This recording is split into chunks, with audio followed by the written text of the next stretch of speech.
Hey, c'est la vie.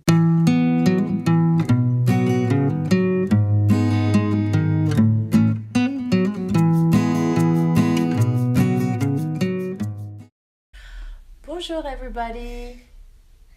Bonjour. Welcome to our channel. This is Louisa, this is Ella, and this is Loulou C'est la vie. It's a channel about womanhood and lifestyle, and today we are going to talk about how to introduce smartphone and tablets and TV time and screen time to your little one, and how much is too much and how do you do with all that. So I'll be doing this video with Ella. We'll see how that goes. You're gonna be, tu vas m'aider? You're gonna be my little helper. Tu vas m'aider aujourd'hui? Okay. All right. So I came up with 5 tips that I think would be very helpful for you guys. So, tip number 1. Tip number 1. Introduce gradually. Yes, this is my notes. Introduce gradually. The first year of your baby's life, there's no really need to put them in front of a screen like that. What I used with Ella was a lot of soothing music. I did go on YouTube and I found a few videos that had soothing music, but I would not put her in front of the screen. I'll just put the music. And then towards the end of her first year, 9th month or so, I would show her a few Baby Einstein videos once in a while, and that was that. As she got older, she turned into a toddler and then a preschooler. Then we had more and more screen time, but it was again very supervised.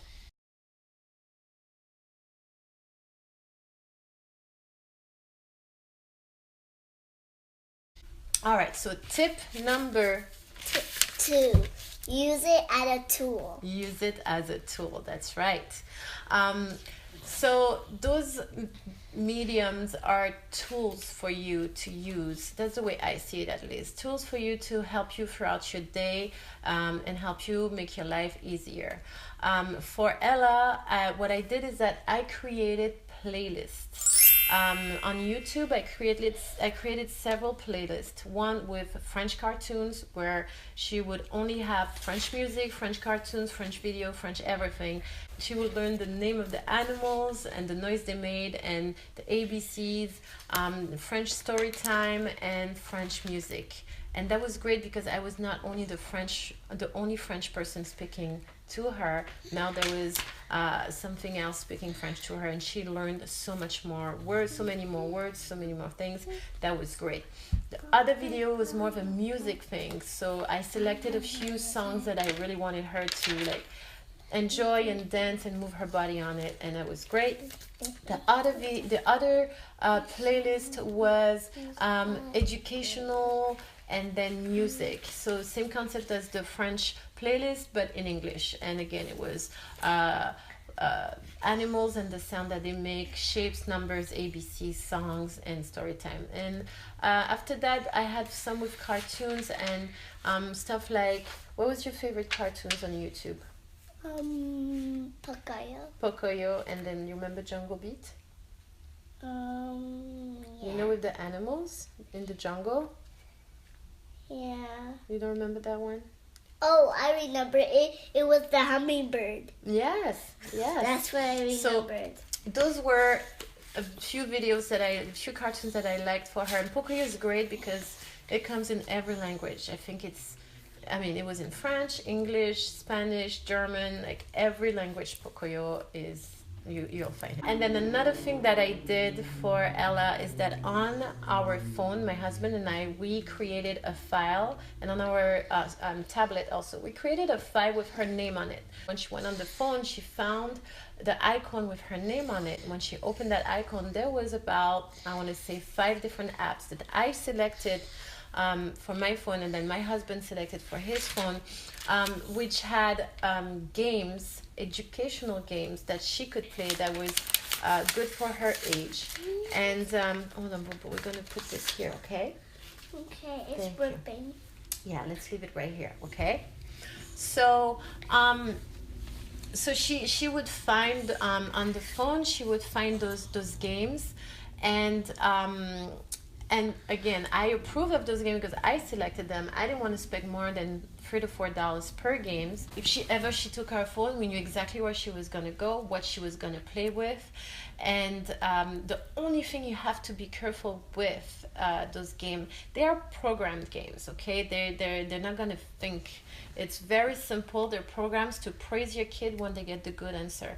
Therefore, your kid's gonna get instant gratification every time he's gonna play those games. So instant gratification is not always the best thing because it's praising your kid for giving a good answer instead of praising him for working hard to get that good answer. And you really want to emphasize when you're going to play with your kid one-on-one later that day, you want to make sure you emphasize on how hard was it for your kid to get that answer. So then you kind of have a balance between what the device is going to tell him and what a real person, mommy and daddy, and later down the road the school is going to tell him. So yeah, always make sure that behind you kind of like balance things and make sure things are going your way, the way you want it to go for your kid. That's very important.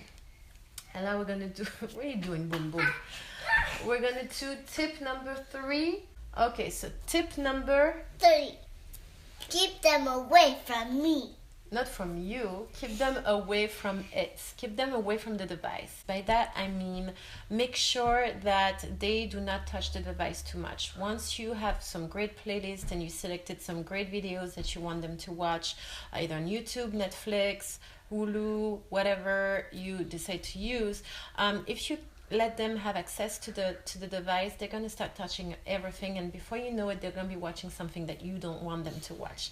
Therefore, I recommend either place it in at a location where they don't have access to it or they cannot climb to it, or what I did with Ella is that I got Chromecast. What is a Chromecast? Chromecast is a small device that you attach to the back of your flat screen TV through the USB port, and you download the app on your devices, and you, from that point on, every videos that you will watch on your device you'll be able to cast them on the TV, which is great because then your YouTube playlist, the selection you did on Netflix, the Hulu selection, whatever you guys are into, you can just Chromecast it. Nobody's going to be touching your device. You can actually use your phone or your iPad while it's Chromecasting on your TV, and this is great. Tip number 4, time it. That's right, time it. Again, these are tools that we want to use at very specific time to help us through our everyday routine. After a while, you'll get into a routine with your little ones, and you know there are specific time during the day where you're going to need to be free from your kid to do whatever you need to do, and that is when those tools come in handy. For example, when I pick up Ella from school, I know that once I get home, I need a 30 to 40 minutes window where I'm gonna cook this dinner, clean up the kitchen, and serve dinner. Therefore, I'm going to take my device and pick videos for that amount of time that I know are approved by me and that Ella wants to watch, and Chromecast it, and that's it. That I'm free to do whatever I want to do. I know that what she's watching is great. There's no insane TV commercial that's going to get into her brain and drag her crazy and drag me crazy. So voila, time it. Tip number 5, balance. All right, so it's very important to balance. Too much of a thing is not a good thing, right? So we want to make sure that by using this device, we want to make sure that we're gonna balance with something else. We're gonna go outside and play outside and get in the park and play with other friends. We're gonna have one-on-one time with them, and we're gonna also let them just be and play on their own and do their own things. It's all about balance. All right, so it's all about balancing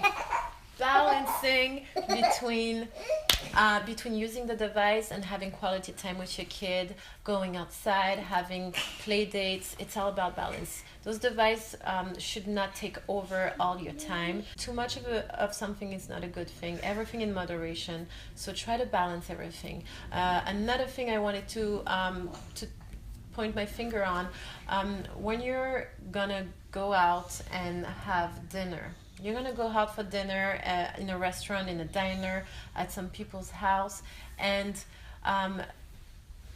don't pull the device out right away. The tablet is not the first thing you put on the table. It's actually the last thing you put on the table. It's very important that at that moment you teach your kid how to behave in public. And yes, your kid will go through a tantrum. And yes, people are gonna look at you like the most annoying family and the worst parent in the world. It's okay. We all go through it. We all survive it. And until your kid's next phase, which is going to be something else, it is what it is. They need to learn from you how to behave in public. And no device can teach them that. You're the only one who can teach them that. So please make sure that this iPad, iPhone, tablet, smartphone stay in your bag until the end of the dinner, when they did a great job at behaving in public. So voila, I think I lost Ella. I think she's gone. She had enough of it. I tried. I'm sorry if this video was crazy, but it's the only time I had to do it, and I happen to have Ella with me. So there she is. At least you get to meet her. Okay, so leave me your comments if you think there's something I forgot to talk about. Again, it was hard for me to get my mind straight when my baby was climbing all over. But I think I covered every topic, everything that I wanted to cover. The 5 tips are there. And yeah, leave your comments, let me know what you think.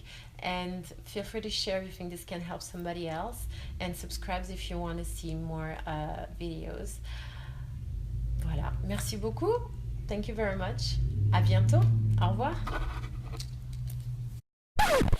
So I said tip number 1. So wait, first I have to do the introduction. Oh. So. Wait. Bonjour, everybody. Bonjour. Taking over. What number I'm sorry? What number are we doing? We're doing tip number 4. Oh, that's what I said. Mm-hmm. So we want to... Yeah. Okay, go. Tip number 2. Tip number 2. Use it at a cup. No, not a cup, Popo. Use it as a tool. That's right. A cup is a tool, though. You can use the cup to do what? To drink? Yep. Hey, c'est la vie.